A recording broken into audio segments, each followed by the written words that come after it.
Desligue o ruído e conecte-se aos factos. Temos 10 estadias num dos hotéis de luxo Alma Lusa na Comporta. 2 adultos, 2 noites. Assine hoje o Observador com até 58% de desconto e habilite-se a ganhar. Tudo em observador.pt.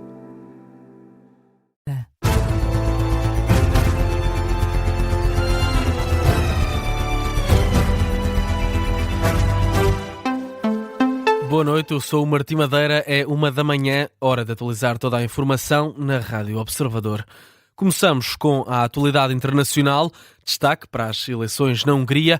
Viktor Orbán é o grande derrotado da noite. O líder da oposição, Péter Magyar, celebra a vitória em Budapeste. Derrubámos o regime de Orbán, diz o presidente do partido TISA, em clima de celebração. Conseguimos. O TISA e a Hungria venceram esta eleição. Não por pouco, mas por muito, muito mesmo. Juntos, derrubámos o regime de Orbán, juntos, libertámos a Hungria. Reconquistámos a nossa pátria. Obrigado. As declarações de Péter Magyar num discurso de vitória aos apoiantes em Budapeste. O líder do partido TISA, que celebra aquilo que descreve como um mandato sem precedentes, é uma grande vitória, diz Magyar, que destaca a adesão expressiva às urnas. Pediu ainda ao que chama os fantoches de Viktor Orbán em altos cargos do regime que se demitam. Do outro lado, o grande derrotado é Viktor Orbán, que reconhece um resultado doloroso. Ainda com resultados por contar, Orbán já admitia a derrota. O ainda primeiro-ministro húngaro fala num resultado claro e, por isso, uma derrota clara do Fidesz. O resultado da eleição, mesmo que ainda incompleto, é compreensível e claro. Para nós é doloroso, não nos deram a responsabilidade e a oportunidade de governar. Ao partido vencedor, os meus parabéns. Agradeço o trabalho que fizeram. Nunca tivemos tanto trabalho em nenhuma campanha eleitoral. Soha ennyien és soha ennyit nem dolgoztunk egyetlen választási kampányban sem.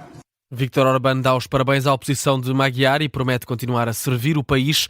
São declarações de uma conferência de imprensa do primeiro-ministro que estava no poder há 16 anos. Com 98% dos votos contados, Magyar está à frente com 54% dos votos. Orbán aparece a seguir com 38%. Somam-se as reações por toda a Europa. Por cá, António José Seguro felicita Péter Magyar pela vitória. Numa nota nas redes sociais, manifesta a confiança de que a Hungria vai ter um papel construtivo na cooperação europeia. Também Luís Montenegro, na rede social X, diz esperar do líder da oposição húngara um trabalho conjunto em prol do projeto europeu. Numa nota, também o Partido Socialista destaca um momento de grande alcance para a Hungria e a União Europeia. Já do lado do Chega, André Ventura ironiza nas redes sociais e escreve que afinal a Hungria era uma democracia em reação à derrota de Orbán, membro que André Ventura também apoiava. E a Iniciativa Liberal celebrou também no X a queda do regime do primeiro-ministro húngaro, que descreve como um governo corrupto. Continuamos nas reações. António Costa antecipa uma colaboração com Magyar para tornar a Europa mais forte. Uma mensagem nas redes sociais deixada pelo líder do Conselho Europeu. António Costa mostra-se ansioso por trabalhar em cooperação com Magyar para tornar a Europa mais próspera. Felicita ainda a afluência recorde às urnas. Fala num grande espírito democrático, tal como Ursula von der Leyen, a primeira pessoa a reagir a esta vitória de Magyar e esta derrota de Viktor Orbán, que diz que a Hungria escolheu a Europa. E somam-se as reações por toda a Europa também. Emmanuel Macron saúda a vitória de Péter Magyar, uma mensagem deixada pelo presidente francês na rede social X. Macron escreve que a França, juntamente com a Hungria, podem impulsionar uma Europa mais soberana. O primeiro-ministro norueguês também reagiu, escreve na mesma rede social que o desfecho destas eleições tem uma grande importância para toda a Europa, tal como o Friedrich Merz, chanceler alemão, que felicita o líder da oposição e mostra-se ansioso por trabalhar com Magyar para uma Europa mais unida. Em reação também, Volodymyr Zelensky realça a vitória esmagadora de Magyar, mas alerta que é importante uma abordagem construtiva. O presidente da Ucrânia também já reagiu à vitória de Magyar nas eleições húngaras. Na rede social X fala numa vitória esmagadora, mas deixa o aviso: é importante que se mantenha uma abordagem construtiva para manter relações de boa vizinhança com todos.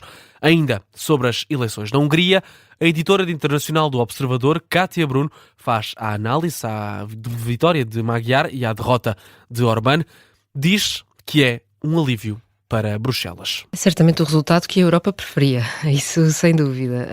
Sabemos que nos últimos anos Viktor Orbán tem funcionado como uma força de bloqueio dentro de Bruxelas e nesse sentido é claro que, e vimos pelas reações de hoje, desta noite, dos líderes europeus, Ursula von der Leyen, por exemplo, foi das primeiras a reagir com muito entusiasmo às notícias da vitória de Magyar e, portanto, parece-me sem dúvida que é um alívio, sobretudo, para Bruxelas.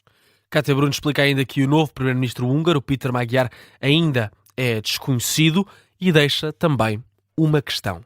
Péter Magyar ainda é um desconhecido, parece muito mais europeísta do que Orbán era nos últimos tempos, mas sabe-se pouco mais para além disso, ou seja, esse europeísmo ainda não é muito concretizado. E, portanto, isso também nos levanta a questão se ele sempre foi mais europeísta e durante a campanha não o quis assumir porque achou que a questão da Ucrânia não seria uma questão muito popular junto ao eleitorado húngaro, ou se na verdade essa é a sua posição e agora quis apenas fazer bonito no discurso, digamos, para agradar a Bruxelas. A análise da editora de política internacional do Observador, Kátia Bruno, às eleições na Hungria, mais especificamente à vitória de Magyar e à derrota de Viktor Orbán. Ainda na atualidade internacional, começa esta segunda-feira o bloqueio dos Estados Unidos aos portos iranianos. Um bloqueio já anunciado por Donald Trump durante este domingo. O Comando Central norte-americano indica que este bloqueio começou às 10 horas, 3 da tarde, na hora de Lisboa. É o que escreve a Associated Press. Este bloqueio vai ser aplicado de forma imparcial contra embarcações de todas as nações que entrem ou saiam dos portos e zonas costeiras do Irão. Vão continuar a ser permitidas viagens pelo Estreito de Hormuz, caso sejam realizadas entre portos não iranianos. Mesmo após o acordo de cessar-fogo, o tráfico marítimo no Estreito tem sido limitado. Na atualidade nacional, as confederações patronais lamentam que a UGT tenha rejeitado a proposta de acordo e fala na deteriorização da confiança. As 4 confederações que fazem parte da Comissão Permanente da Concertação Social lamentam a decisão do secretariado da UGT, que rejeitou no dia 9 de abril a proposta de revisão da lei laboral. Num comunicado conjunto divulgado este domingo, dizem estar desapontados com as declarações dos responsáveis da UGT. As confederações patronais consideram que a central sindical rejeitou uma proposta que não era a mais recente e que tinha sido preparada por todas as partes, embora ainda com pontos que teriam ainda de ser validados.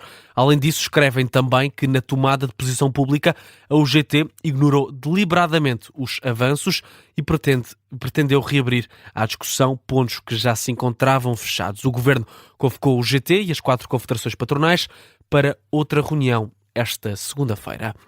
Luís Montenegro defende que o fim do visto prévio tem o objetivo de acabar com o medo dos autarcas em tomar decisões. O Primeiro-Ministro defende que não quer um país com governantes com medo de decidir e justifica, por isso, as novas regras de fiscalização de contratos públicos pelo Tribunal de Contas. Na semana passada, aprovámos em Conselho de Ministros a reformulação do funcionamento do Tribunal de Contas. Vamos aprovar nas próximas semanas um novo enquadramento jurídico da contratação pública, tudo ao abrigo de princípios de confiança. Eu não quero um país onde os autarcas tenham medo de decidir. Eu não quero um país onde os dirigentes da administração pública tenham medo de decidir e muito menos quero um país onde os governantes tenham medo de decidir. Luís Montenegro defende ainda que o país está muito melhor do que estava em 2024 e defende que governa a olhar para todos. São declarações do Primeiro-Ministro no encerramento das jornadas distritais organizadas pelo PSD e pelo CDS na Maia, no distrito do Porto. Temos tempo ainda para olhar para o desporto. O Benfica venceu o Nacional no Estádio da Luz por 2-0. Um jogo a contar para a jornada 29 da Primeira Liga. Valeram os golos de Sheldrup e de Rafa Silva. Os encarnados mantêm-se assim no terceiro lugar da competição. No final da partida, José Mourinho reconheceu uma vitória merecida dos encarnados, mas defende que deviam ter vencido com maior margem. 15 cantos, 2-0. Acho que o 2-0 está desenquadrado daquilo que foi o nosso jogo. Tivemos muitas oportunidades para criar um resultado completamente diferente. Não conseguimos, mas ganhamos merecidamente, ganhamos com tranquilidade e, repito, com números completamente desfasados o resultado daquilo que foi o nosso jogo.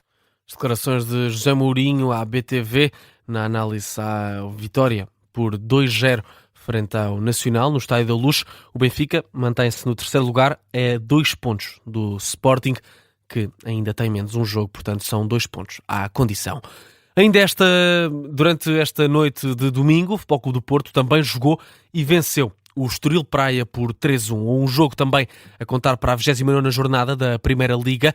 PP inaugurou o marcador aos 14 minutos e ainda na primeira parte houve um autogolo de Checa ao minuto 33. Froholt fez o terceiro para os Dragões na segunda parte e o Estoril também, na mesma parte, ainda reduziu para 3-1 no final do jogo. Francesco Farioli mostra-se satisfeito com o resultado, mas diz que o Porto podia ter marcado mais golos. Acho que foi um jogo muito maduro, especialmente os primeiros 40 minutos. Foi muito bem jogado. Bons momentos de futebol, ainda assim os resultados poderiam já ter sido melhores na primeira parte. Ganhámos com 3 golos, mas hoje poderíamos ter feito pelo menos mais coisas. Há coisas que temos de melhorar. Se conseguirmos resolver o jogo mais cedo, melhor para todos. As declarações de Francesco Farioli depois da vitória do Futebol Clube do Porto por 3-1 na Amoreira, frente ao Estoril Praia. O Futebol Clube do Porto consegue assim segurar a liderança isolada no campeonato com 76 pontos, mais 5 do que o segundo lugar Sporting, que tem 71 pontos e ainda um jogo em atraso que está por ser jogado contra o Tondela. O Futebol Clube do Porto mantém-se assim isolado com 5 pontos a mais que o segundo lugar na frente do campeonato. Ponto final neste jornal da 1 da manhã. A informação está de regresso à 1h30 com a síntese de notícias. Até já.